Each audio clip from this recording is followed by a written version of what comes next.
قال البخاری قال ابن عمر هي شوال وذو القعدہ وعشر من ذی الحجہ۔ امام بخاری رحمہ اللہ کہتے ہیں کہ عبداللہ بن عمر رضی اللہ تعالیٰ عنہما نے فرمایا کہ حج کے مہینے جو مخصوص ہیں وہ کون سے مہینے ہیں؟ کہا شوال، ذی قعدہ اور ذی الحجہ کے 10 دن۔ یہ روایت معلق ہے، بخاری کی یہ روایت معلق ہے، لیکن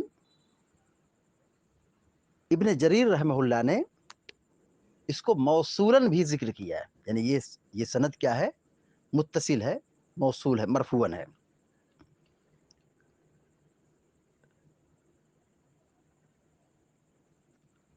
اللہ رب العالمین نے یہاں پر حج کے مہینوں کو نام کے ساتھ ذکر نہیں کیا ہے، لیکن سلف نے، صحابہ نے اس کی تفسیر بیان کی ہے کہ یہاں مخصوص مہینے جو ہیں وہ کون سے ہیں۔ تو اس کو یہاں واضح کیا گیا کہ شوال کا مہینہ ہے، ذی قعدہ کا مہینہ ہے، اور ذی الحجہ کا ابتدائی 10 روز۔ ان دنوں میں حج کا احرام باندھا جائے گا، جیسا کہ مسلک شافعیہ کا موقف ذکر کیا گیا کہ وہ کہتے ہیں کہ حج کے مہینے جو مخصوص ہیں انہی میں حج کا احرام باندھا جائے گا، اس کے علاوہ کسی اور مہینے میں حج کا احرام نہیں باندھا جائے گا۔ عبداللہ بن عباس رضی اللہ تعالی عنہما کی تفسیر بھی یہی ہے، وہ کہتے ہیں کہ لا ينبغي لأحد ان يحرم بالحج الا في شهور الحج من اجل قول اللہ عز وجل الحج اشہر معلومات۔ عبداللہ بن عباس رضی اللہ تعالیٰ عنہ فرماتے ہیں کہ حج کا احرام صرف حج کے مہینے میں باندھا جائے گا، کیونکہ اللہ تعالیٰ نے یہ کہا ہے الحج اشہر معلومات، حج کے مہینے مخصوص ہیں، متعین ہیں، تو انہی میں حج کا احرام باندھا جائے گا۔ عبداللہ بن عباس رضی اللہ تعالیٰ عنہما کی ایک تفسیر یہ بھی ہے، ایک روایت یہ بھی ہے جس کو حافظ ابن کثیر نے اپنی تفسیر ابن کثیر میں ذکر کیا ہے، من السنة الا يحرم بالحج الا فی اشہر، من السنة الا يحرم بالحج، سنت یہ ہے، نبی علیہ الصلوۃ والسلام کی تعلیم یہ ہے کہ حج کا احرام نہ باندھا جائے مگر اسی کے مہینے میں، یعنی حج کے مہینے میں۔ اور بتایا گیا کہ حج کے مہینے کون سے ہیں؟ یہی شوال، ذی قعدہ اور ذی الحجہ کے 10 روز۔ پھر اللہ رب العالمین نے حج کے، احرام کے اور حرم کے کچھ تقاضوں کو بیان کیا ہے، کہا فمن فرض فیہن الحج، جو ان مہینوں میں حج کو فرض کر لے، یعنی حج کا احرام باندھ لے، تو کہا فلا رفث، تو جنسی تعلقات قائم نہ کرے، یعنی احرام کی حالت میں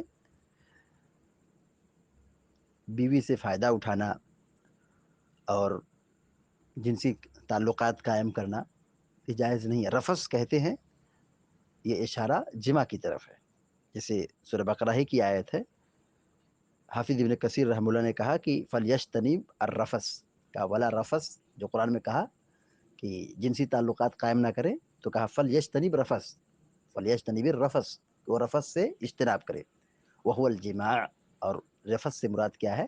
جماع ہے، کما قال تعالی، جیسا کہ اللہ تعالیٰ نے کہا احل لکم لیلۃ الصیام الرفث الی نسائکم، الرفث، رفث یہاں کہا گیا سورہ بقرہ میں آیت نمبر 187 میں، جیسا کہ اس کی تفسیر میں بتایا گیا تھا کہ رفث سے مراد جماع ہے۔ تو حالت احرام میں ہم بستری کرنا یہ منع ہے، یہ کیا ہے؟ منع ہے، کیونکہ احرام کے کچھ تقاضے ہیں۔ احرام کا ایک مقصد ہے کہ آدمی اللہ کے لیے زیب و زینت کو چھوڑ دے اور شکار کرنا چھوڑ دے، بال ناخن کاٹنا چھوڑ دے، بیوی سے ہم بستری چھوڑ دے، مار پیٹ چھوڑ دے، لڑائی جھگڑا چھوڑ دے اور گناہ چھوڑ دے۔ یہ دراصل ٹریننگ دی جا رہی ہے کہ کچھ چیزیں تو پہلے سے حرام ہیں اور کچھ چیزیں حلال ہیں، لیکن اس کو بھی منع کر دیا گیا ہے۔ تو مار پیٹ تو ہمیشہ منع ہے، گناہ کرنا ہمیشہ منع ہے، لیکن احرام کی حالت میں خاص طور سے تاکید کی گئی ہے کہ یہ گناہ نہ ہو، یہ غلطی نہ ہو۔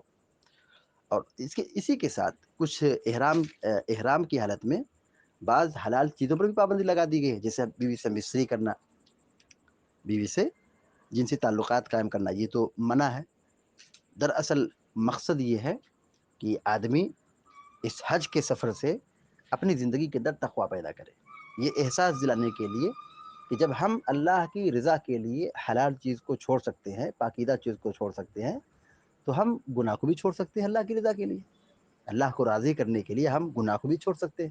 جیسے حج کے اندر، احرام کے اندر، حرم کے اندر حلال اور پاکیزہ چیزوں کو ہم چھوڑ دیتے ہیں اللہ کو خوش رکھنے کے لیے، اللہ کی رضا کے واسطے، تو ہم اللہ کی رضا کے واسطے گناہ کو بھی چھوڑ سکتے ہیں، شیطانی کاموں کو بھی چھوڑ سکتے ہیں۔